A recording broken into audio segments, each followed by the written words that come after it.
Welcome back mga ka-adventure. Another day, another adventure. At samahan niyo po kami. Ito yung aming day 2 ng dayo kasama si Sean, yung kano nating bisita na talaga namang na-experience niya.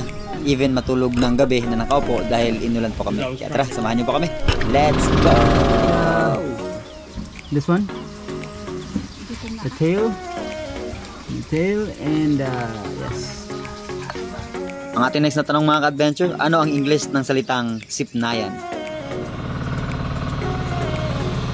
Medyo tinanghali na kami ng konti mga ka-adventure bago kami nagbiyahe papunta sa aming first spot dahil po napuyat kami gawa nga po ng umulan. Ay mga adventure, isang mapagpalang umaga po sa ating lahat. Nandito na po kami sa laot. Sinani siya, kakapilan siya. Kuya, si Native. At ayun mga ka-adventure, umulan ng madaling araw. Kung kailan kasarapan ng tulog.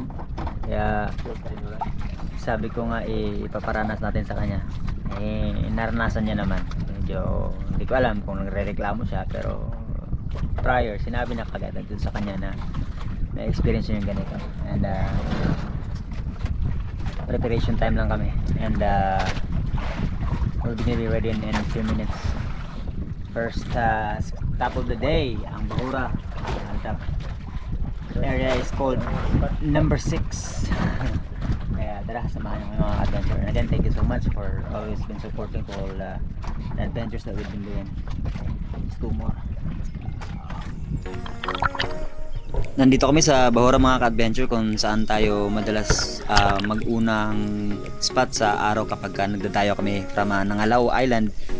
Nung kasama natin si Nathan, ang Buhay Isla, Primitive Islander, maging sila Brother Jeff. So madalas ay napupuntahan natin to, kaya marami na rin isdang nahuli dito sa area. Kaya kung napapansin nyo, wala na rin masyadong mga territorial na isdang naninirahan, unless yung mga luba na hindi pa nakukuha at yung mga pelagic na lang ang medyo active dito. Kaya lang nung mga panahong ito ay hindi ganun kalakas yung agos or wala halos agos, kaya po wala kami masyadong movement na nakita.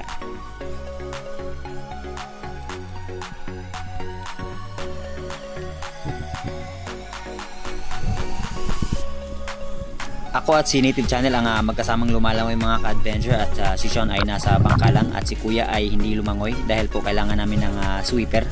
At in case man na makahuli ng malaki ay may tao sa bangka. At itong spot po na itong binaba ko ay kung saan natin nakuha yung luba na namatay nga lang nung second night namin. At nandito po sa loob isang napakalaking Napoleon Ras or maming. Pwede na talaga sanang tirahin, kaya lang syempre nire-respeto natin yan. At wala akong ibang option na tirahin dahil nagtago sa loob ng bato yung mga sweet lips. At ito na lang talakitok yung akin pong naging unang isda para sa araw na ito.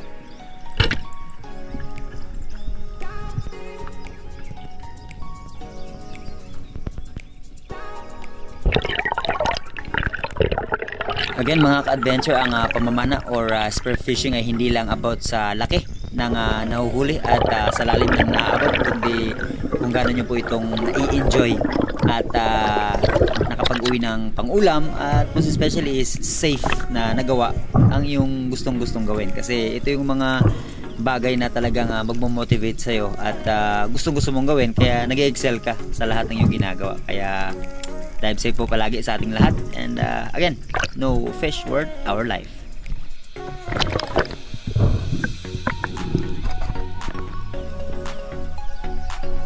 Pagkatapos kong ma-recover at ma-secure ang isda mga ka-adventure, ay eto, nakakita ako ng isang napaka-rare ulit na find dito sa area. Yung dilaw na lapu-lapu. At hindi ko inasahan yung ganito pangyayari, kasi kala ko tatamaan na dahil sobrang lapit, pero naglahong parang bula. Wow!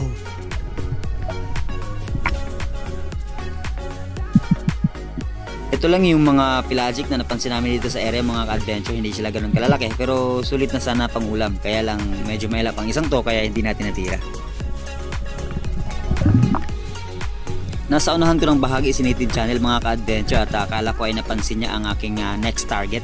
Kaya binaba ko po ito, at saktong nagtatago lang siya sa bato na nakaharap sa akin, na feeling niya ay hindi ko siya nakita. Kaya when I finally meet the gap ay ayan, tinira na kagad natin mga ka-adventure, at na-overpower yung baril natin. o yung spear gun, kaya bumaon ng konti sa coral reef yung dulo ng shaft, pero nahila naman agad natin at ito ang ating naging pangalawang isda para sa araw na ito. Na-amaze ako sa tama ng isda mga ka-adventure, dahil ang ganito pong klase ng tama ay once in a blue moon lang mangyari, at kadalasan nang nangyayari kapag malalaki ang target. Isang napakasarap at napakakulay na isda mga ka-adventure, isang uri ng lapu-lapu na ang tawag po sa amin ay pulpot bayot.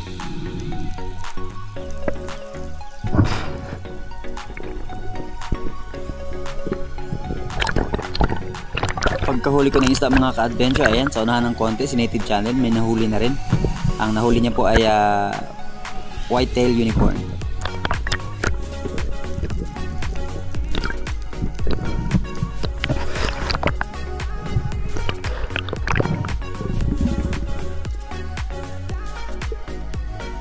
At sa unahan naman ng konti mga ka-adventure, ito si Sean, meron siyang gustong tirahing isda, kaya lang pumasok naman po sa ilalim ng bato at hindi niya masyadong ma-identify kung ano ang classification ng isda, at nag-try din tayong hanapin ito sa ilalim, pero magaling magtago yung isda kaya hindi ko natin nakita, at in short hindi natin nalaman, hindi rin siya sigurado sa kung ano ang uri nito. At dahil wala masyadong maraming isdang active sa area mga ka-adventure, ay umahon kami at lumipat sa mas malayo pang area sa Salimbubok Island po.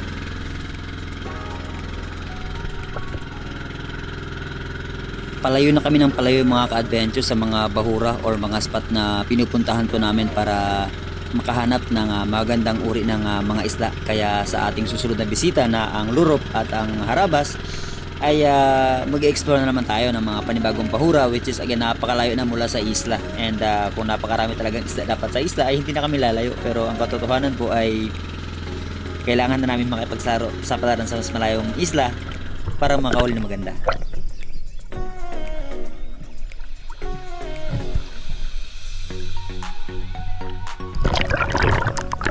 Itong isla ng Salimbubok mga ka-adventure ay mga 4 na oras na po ang biyahe mula po sa Kanipo papunta dito, at napakaraming mga kwento mula sa mga mangingisda mula sa amin, na napakarami talagang malalaking isda dito sa area, kaya nakipagsapalaran naman kami, at hindi nga lang namin daw na tsempohan kasi syempre yung isda may mga kanya-kanyang kapanahonan yan kung kailan sila pumupunta sa mabababaw na area para maghanap ng kanilang mga pagkain or para mangitlog or kung ano man mga purposes. So hindi daw napapanahon, kaya hindi rin kami masyado nakakita ng mga maraming magandang isda dito, pero may nahuli naman ako, at ito yung mga susunod na nangyari mga ka-adventure.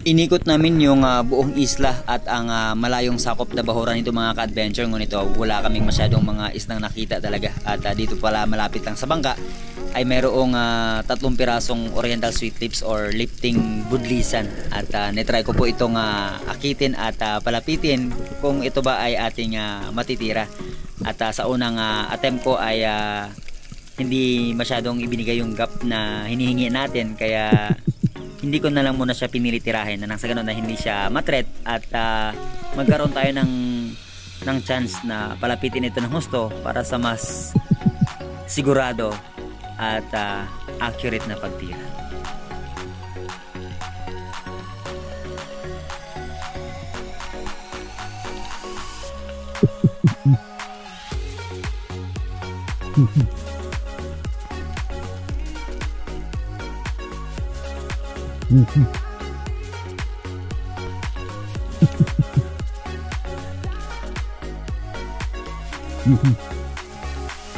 At sa marami po mga nagtatanong kung gaano kalayo or kalapit yung isda bago tirahin, well again, ang sinasuggest po natin mula sa 1 hanggang 2 metro ay dun kayo mag-pull ng trigger, at mas maganda kung nakaside ang isda.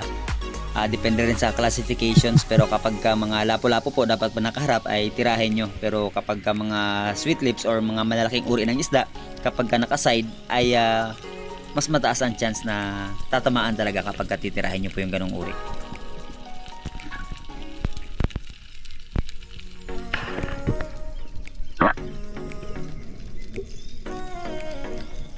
Pagkatapos ng mga 3 o 4 na minutong pagpapahinga mga ka-adventure at nag-ipon ng hangin at nagsagawa ng panibagong pag-dive, dapat mga ka-adventure i-meet natin yung tamang surface interval or pagpapahinga sa ibabaw ng tubig bago muling magsagawa ng pagsisid, na lang sa ganun po ay mas maka-preserve ng mas maraming hangin at mas safer yung pag-dive at maiwasan natin yung tinatawag na number 1 enemy ng mga Spearo, which is yung shallow water blackout. And finally mga ka-adventure, naging kampante na siya nung hindi siya natin tinira, kaya eto, the second time around is napakalapit niya na, kaya tinira na natin.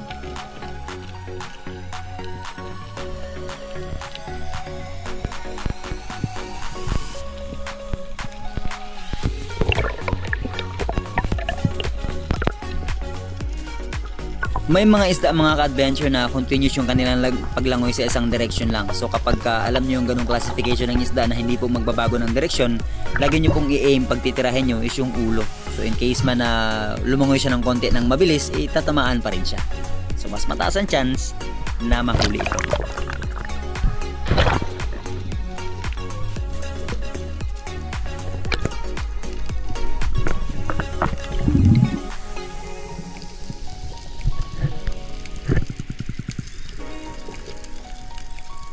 Panibagong pagsisid mga ka-adventure, at this time naman ay hahanapin ko yung kasama ng Oriental Sweet Lips kasi meron po siyang kasama at nandito lang nagtago sa ilalim ng table coral reef na to, at buti ay may flashlight tayong dala at hinanap natin ito at sinubukang hulihin kung mahuhuli ba.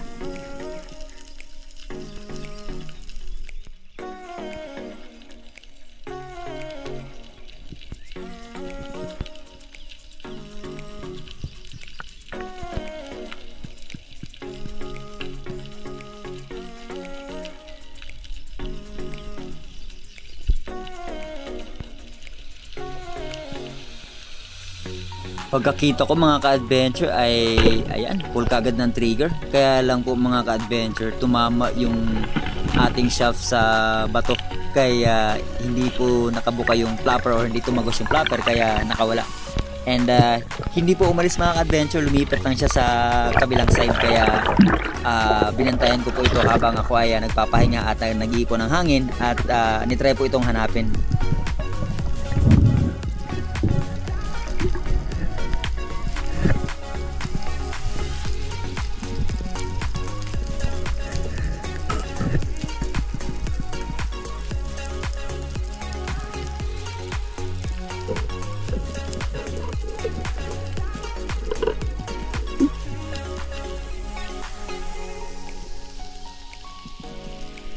Confirm mga ka-adventure, palipat-lipat lang siya at hindi talaga siya umalis, pero may sugat na po ito. At sa aking susunod na pag-dive ay inisip ko kung saan siya pwedeng mas madaling tirahin at bumalik ako sa unang area kung saan ko siya pinana. And buti na lang ay yung kanya lang mukha ang itinago sa bato at nakalabas yung katawan, kaya tayo ay nakatira. Struggle nga lang kung paano ito hugutin kasi medyo malaki na po ang isda at masikip, makipot yung area na kanya pong pinagtaguan.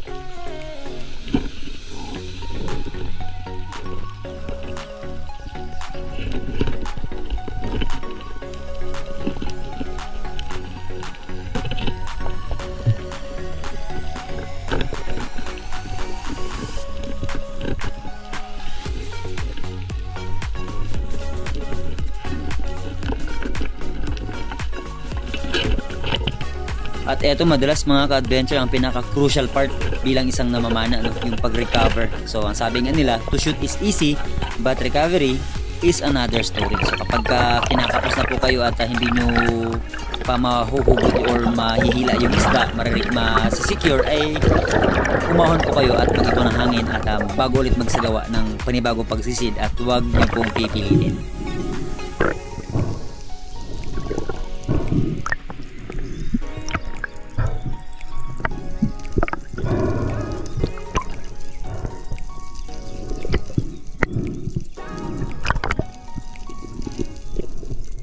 At pagkatapos nating mahuli at masecure yung isda mga ka-adventure ay lumipat kami. Bumalik kami sa nga.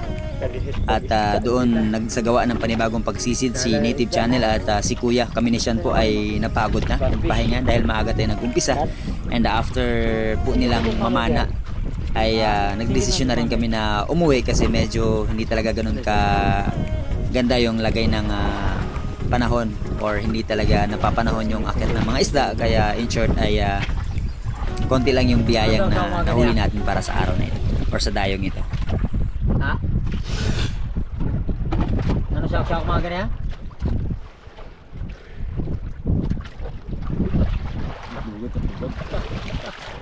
Hihi pa. Ha? Gusto ko kayong kawayan nun. Ba't ka po kawayan nun? Oh. Ano buwang grabe ito dito? Ubus mo siya po. Sampol mo ko ng panggat. Kaya masampol na yung kumat. Dami kayo. Kaya mga adventure, enough for today.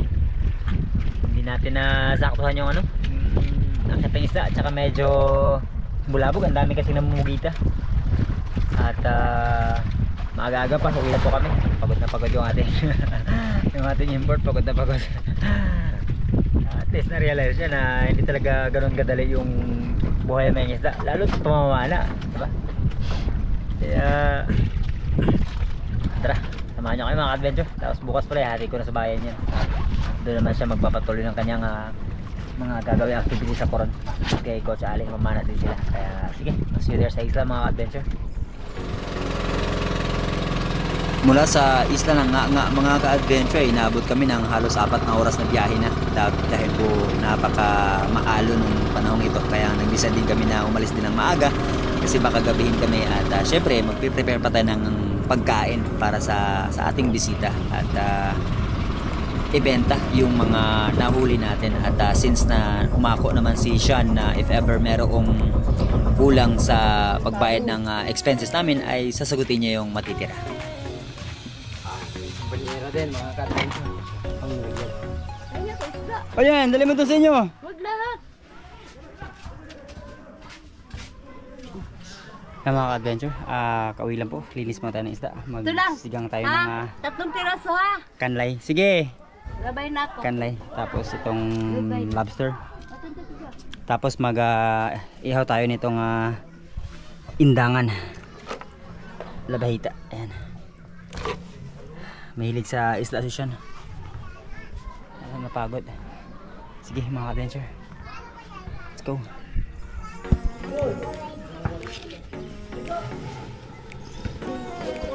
Ating menu for tonight mga ka-adventure ay inihaw at sinigang na mauri at lobster and yung pritong indangan or surgeon fish dahil po magkikilaw sana kami kaya lang gabi na at masyado na rin kaming gagabihin kakain kapag iihawi namin yung indangan, kaya para madali na lang po ay niprito ko na lang tapos yung ilak na lang po yung aming inihaw at sobrang na-enjoy niya naman dahil nga po si Sean ay mahilig din kumain ng isda and sabi niya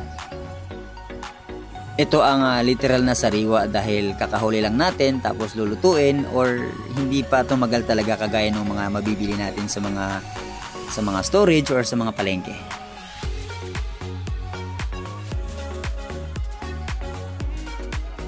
Yung ganitong uri pa ng mga lobster mga ka-adventure, lalo na yung aswang na tinatawag, yung parang red, ay hindi po masyado palang mga lumalaki yung mga uri ng mga lobster na yan. Pero of course, kapag sobrang late ay hindi naman po talaga natin kinukuha kasi kahit papano ay pinopromote pa rin natin yung sustainable way of fishing. And sabi nga natin, hindi kami kumukuha ng sobra kung wala namang expenses na babayaran. This one, the tail and yes, Awesome, thank you. just keep it cool, okay? It's really hot. As I was trying to grab the shaft, I saw the trevally like swim over top of me into the little rock outcropping, and I just went, of course. That kind of scenario always, always happen when you shoot already something and then suddenly big fish came over. Yep. Wala, bahaw dito pa oh. Daghan niya yung kanon akong gidungag. Eh, ito umuwi. Masayo mo kulay ba?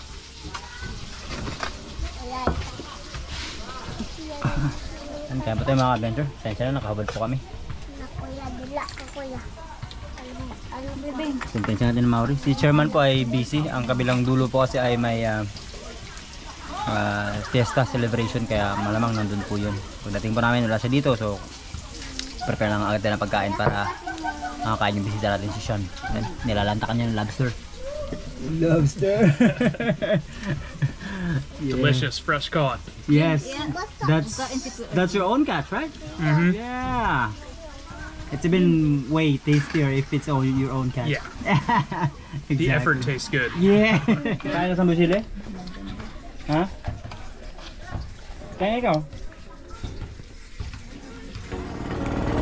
At kinabukasan mga ka-adventure ay inihatid ko na rin si Sean sa Coron at baon-baon niya yung memories at nangako na babalik muli para sa mas marami pang adventure. Ayun mga ka-adventure, so bago pa tayo magtapos ay dumako muna tayo sa ating pong shoutout sa pinakaunang nag-comment, si Ramsey Bahuyo, and sa ating pong top 5 sila Kabosing RRC, Ryan Gamalo, Richie Bislig, It's Me Buds, and si Adventures with Hermie. And sa mga nakasagot pala about sa ating pong tanong kung ano yung pinakaunang na-colonize ng mga Espanyol ay ang lugar po ng Cebu. Ayan, so shoutoutin po natin sila Kois Ryan Drol, Joel Gonzalez, Kevin and Harwala family ng Cagayan de Oro City, Bon Renel Tikling ng Misamis Espiro, Jepoy Wanderer Official, Sherwin Magbanwa, Mark Lionel Garcia ng Pampanga, Don Silver Santiago, and JW Spearer. Ayan, so Ray Reyes ng Manila, Young Skisimio ng Davao, Rods Bantolyo ng Bulacan, Tero family ng Mabini Bohol, JB Backyard ng Marinduque, Elizabeth Chavez, MMC, Romnick Derder ng Coron. Ayan.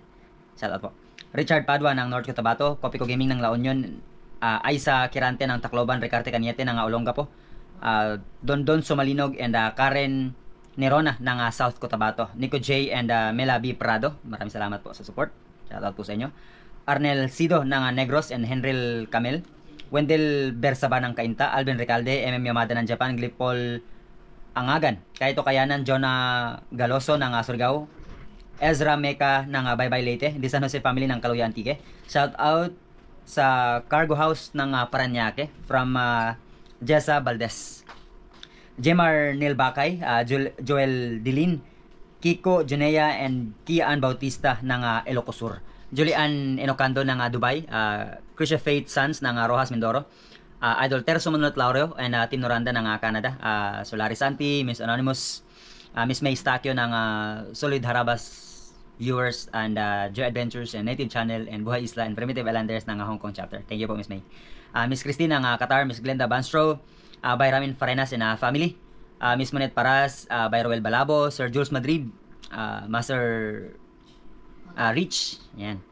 Miss Maita Purino ng UAE, Miss Eileen Tandog ng Hong Kong, Julius Dacones ng Makati, Radan Kakam ng Sultan Kudarat, Marjorie Dato-Dato ng Sorsogon, Sikihor Spiro, Edward Alom, shout out po, Roel and Myla Diloy ng Cavite, Jets Kitian ng Bohol, Jao Brian ng Davao, Reniboy na Kulangan ng Rizal, Patricia Vilon ng Sampaloc, Maris Corex Channel, Rafi Gamon ng Camotes Island, Cebu, Goys ng Davao City Crank Tours, Delia Castuera, Miss Mimi Manaloto, Jose Herdade, Espiritu Family ng Alaminos, Pangasinan, Minerando Gonzaga na Jen Agno, Rovirosa Losterios ng Leyte, Nida Rafael and Pabayos Family ng Midsap, North Cotabato, Marjun Rosaliana ng Antipolo, Miss Abby Pe Benito ng Apo Island, Terzo Bautista, solid viewers from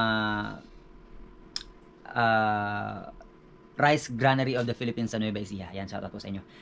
Nestor Mendoza, Likabok TV, Ryan Pisino ng Las Piñas, Leo Vigilda, Pranada. Yan, shout out po. Bebot Vice, Jacel Binya, Lemuel Bulls ng Cebu, Mahadiran Dueng ng Basilan, Merlo de la Serna, Jones Peregrina, Bobby Eli Official ng Davao, Chit Zamar ng Pilar Sorsogon, Gerald Mainit ng Cebu, Simple Life TV, Hadrian Tom, Farid Faruque of California, Molavia Infante ng Dubai, Gerson Torino ng Samar, Francisco ng Macau, Jerome Hermoso ng Cebu, Catherine Ambata and si JP ng Rome, Italy, Risti Maglangit ng Lagindingan, Jersey ng Puerto Princesa City, San Jose, Binayan family ng Pasay Negro Fishing ng Port Barton, San Vicente, Palawan. De la Cruz family ng Naay, Cavite. Chad Summers ng Bohol. Alpa Kappa Rosig Makapa Bacolod from Kahayag. Renante Mendoza, Renren Abiola, Albuela ng Laguna, Jester Regador, New Generations ng Dinagat, Rina Mariel Saha ng Sultan Kudarat, Mix Channel Upper Bikutan Tagig, Ed John Bua ng Samar, JR Silaga ng Agusan, Noime Aquino, Elmer Spirito, Jason Manalo, Josue Litada ng Masbate, Jess Dapirok Channel, Jenis de la Cruz ng Calbayog, Kayot and Chris Capistrano family ng Negros, Axel TV, Jojo Tributo, Michael Rapirap ng Dublin, Ireland, and si Miles Carrion. And sa mga hindi po natin na shoutout, we'll see you the next adventure po.